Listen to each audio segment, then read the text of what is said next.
देखिए, जाहिलों की जमात है और उसमें कंगना रनावत का बड़ा नाम है। जाहिलों की जो पूरा आजकल जो सरकार में बैठे हैं, सत्ता में बैठे हैं, उन्हीं की ये भी साथी हैं। तो ना हिस्ट्री पता है, ना कोई ज्योग्राफी पता है, ना इस मुल्क की विरासत पता है, ना कोई वास्ता है उन सारी लड़ाइयों से जो बराबरी की लड़ाई हैं, जो मोहब्बत की लड़ाइयाँ हैं। इनको सिर्फ नफ़रत फैलानी आती है। कि बाप दादा ने तो जेल नहीं काटी ना, हमसे पूछिए। हमारे अब्बा ने 4 साल अंग्रेज़ की जेल काटी है, हमारे ताया, हमारे चाचा, सबने जेलें काटी हैं अंग्रेज़ की। हमें मालूम है क्या लड़ाइयाँ लड़ी गई। ये भी इनकी विरासत जो है वो सावरकर की विरासत है। इसलिए वो जो कह रही हैं वो अपने हिसाब से सही कह रही हैं, उनको वही हिस्ट्री पता है उनका।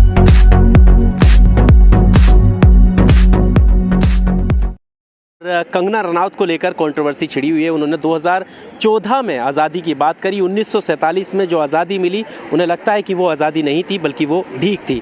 मैम, इस स्टेटमेंट को कैसे देखती हैं आप? देखिए, जाहिलों की जमात है और उसमें कंगना रनावत का बड़ा नाम है। जाहिलों की जो पूरा आजकल जो सरकार में बैठे हैं, सत्ता में बैठे हैं, उन्हीं की ये भी साथी हैं। तो ना हिस्ट्री पता है, ना कोई ज्योग्राफी पता है, ना इस मुल्क की विरासत पता है, ना कोई वास्ता है उन सारी लड़ाइयों से जो बराबरी की लड़ाई हैं, जो मोहब्बत की लड़ाइयाँ हैं। इनको सिर्फ नफ़रत फैलानी आती है और कब क्या बोलें किसी चीज़ से हैरानी नहीं होती, मतलब शौक भी नहीं होती मैं तो, क्योंकि ये इसके अलावा कुछ और बोल ही नहीं सकते। जब आपको अपनी ज़मीन के बारे में कुछ पता ही ना हो ना, आप ऐसा लगता है कहीं आसमान से टपका दिया गया है आपको इस दुनिया में और आपको कुछ नहीं मालूम है कि ये मुल्क क्या है, इसकी भगत सिंह कौन थे और गांधी कौन थे और नेहरू कौन थे और क्या 200 साल लड़ाइयाँ लड़ी गई अंग्रेज़ों से। पूरा ब्रिटिश साम्राज्यवाद जिसका सूरज नहीं ढलता था कहीं पूरी दुनिया में, उसको उखाड़ के फेंक दिया यहाँ से। तो ना ये वो उस विरासत को जानते हैं, ना इनके पुरखों ने शायद वो लड़ाइयाँ लड़ी हैं। आरएसएस वाले तो पूरे उनके साथ मिले ही हुए थे। उन्हीं की ये भी इनकी विरासत जो है वो सावरकर की विरासत है। इसलिए वो जो कह रही हैं वो अपने हिसाब से सही कह रही हैं, उनको वही हिस्ट्री पता है। उनका आलोचना के बाद उनका दूसरा स्टेटमेंट आया है जिसमें उन्होंने कहा कि मेरे पूरे वक्तव्य को सुना जाए, जिसमें वो कह रही हैं कि 1857 में लड़ाई लड़ी गई। ये बात सही है। 1947 में कौन सी लड़ाई लड़ी गई है ये हमें बताएं, हम माफ़ी मांगेंगे और अपना अवार्ड भी वापस करेंगे।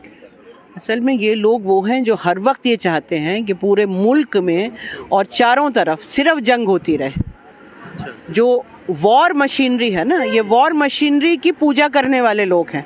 हथियार बिकते रहें, लोगों के ऊपर गोला बारूद गिरता रहे, ये उसी को जंग समझते हैं सिर्फ। और जो अहिंसा के साथ लड़ाई लड़ी जाती है, जो पूरी 200 साल लड़ाई लड़ी गई, जो पूरी अहिंसक थी, जिसमें गांधी का एक मेजर रोल था, उसको ये लड़ाई समझते ही नहीं है।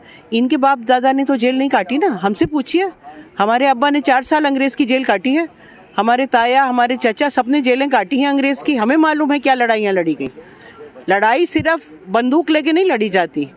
लड़ाइयाँ जो हैं वो सोच की लड़ाइयाँ होती हैं। लड़ाइयाँ जो हैं वो एक नया समाज बनाने की लड़ाई होती है, गुलामी से अपने को आज़ाद कराने की लड़ाई होती है। जब आपका दिमाग ही गुलाम हो चुका हो एक ऐसी सोच का जो सिर्फ नफ़रत फैलाती है, तो उसके अलावा वो क्या कह सकती हैं? कुछ नहीं कह सकती। मैम, कई बयान ऐसे भी आए हैं 2014 के बाद से जो हैरान करने वाले थे, जिसमें संविधान बदलने की बात कही गई हो, जिसमें गोडसे जिंदाबाद तो आए दिन होता ही रहता है।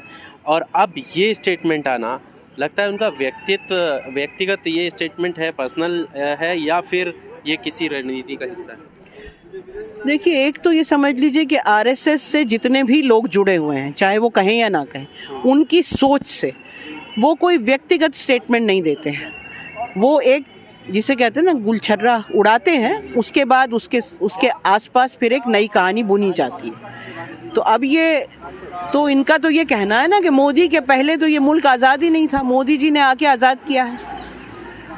तो ये एक नई हिस्ट्री जो है लगातार लिख रहे हैं, उसका बेस तैयार किया जा रहा है कि आगे आने वाले नस्लें जो हैं शायद मोदी जी को ही कोई बहुत बड़ा वो समझने लगें कि यही वीर हुए हमारे देश में, इनके अलावा कोई हुआ नहीं, जिन्होंने पिछले 7 साल में इस मुल्क को बर्बाद कर दिया। बिल्कुल डीमोनेटाइजेशन से लेके और आज तक जो कुछ उन्होंने किया, सिर्फ बर्बादी हुई है इस मुल्क की।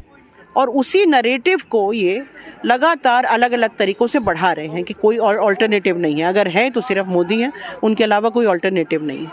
अब वो मतलब फ्रीडम फाइटर भी हो गए, तो क्या कह सकते हैं। इन बयानों से ये तो साफ है कि लोकतंत्र पर खतरा है, क्योंकि संविधान की बात जब होती है बदलने की तो ये होता है। लेकिन क्या लगता है कि ये स्टेटमेंट एक कुछ पल के लिए है, ये दौर टल जाएगा, या लगता है कि ये बड़ा असर जो है देश की राजनीति में साबित होगी इस तरीके की स्टेटमेंट? मुझे लगता है कि देश की जनता को फाइनली समझ में आने लगा है। 2002 के बाद जो कुछ मोदी ने गुजरात में किया, जब वो मुख्यमंत्री रहे, जिस तरह से पूरा गुजरात उन्होंने बर्बाद कर दिया और पीआर कंपनी के ज़रिए से वो बेचते रहे डेवलपमेंट की स्टोरी, जबकि वहाँ किसान आत्महत्या कर रहे थे, वहाँ बुरे हाल थे, उसके बावजूद वो बेचते रहे और उसी को सुन सुन के इस देश की जनता ने उन्हें वोट दिया। लेकिन मुझे लगता है कि अब देश की जनता समझ चुकी है और ये बहुत ज़्यादा ये गंद जो फैला रहे हैं बहुत ज़्यादा फैला नहीं पाएंगे। अब टाइम आ चुका है इस खत्म होने का। टाइम बिल्कुल आ चुका है। अगर ये ईवीएम की मशीनों का सहारा लेके और रिगिंग करके और वो सारा हिंदू मुस्लिम करके जीतते जाएं तो बात अलग है, लेकिन लोगों की समझ में आने लगा है कि ये कितने मक्कार और कितने झूठे लोग हैं जो सरकार में बैठे हैं। एक आखिरी सवाल, राष्ट्रपति के हाथों वो सम्मानित होती हैं, पद्मश्री जैसा अवार्ड उनको मिलता है, जब इस तरह के स्टेटमेंट वो देती हैं और जिस धरोहर पर हमारे राष्ट्रपति बैठे हैं, क्या उनको पता नहीं चलता होगा? क्या वो नहीं लगता उन्हें कि इस पर बोलना चाहिए, क्योंकि जब वो अवार्ड दे सकते हैं तो वापस भी ले सकते हैं? क्यों उनकी खामोशी क्या कहती है? देखिए, हमारे राष्ट्रपति जो अभी हैं वो रबर स्टैंप हैं, उसके अलावा कुछ नहीं है और ये सारा हिंदुस्तान जानता है कि वो रबर स्टैंप है। जो सरकार कहेगी उस पर वो ठप्पा लगा देंगे, उनकी अपनी कोई राय नहीं है। के.आर. नारायणन नहीं है ना जो आके स्टेटमेंट कुछ दे देते या कोई स्टैंड ले लेते। राष्ट्रपति भी पहले कैसे रहे हैं और अब कैसे हैं वो भी सोचने की बात। उनसे ये उम्मीद करना कि वो वापस ले लेंगे अवार्ड, ये हमारी बेवकूफ़ी होगी, वो बिल्कुल नहीं लेंगे। चलिए, थैंक यू। वेलकम।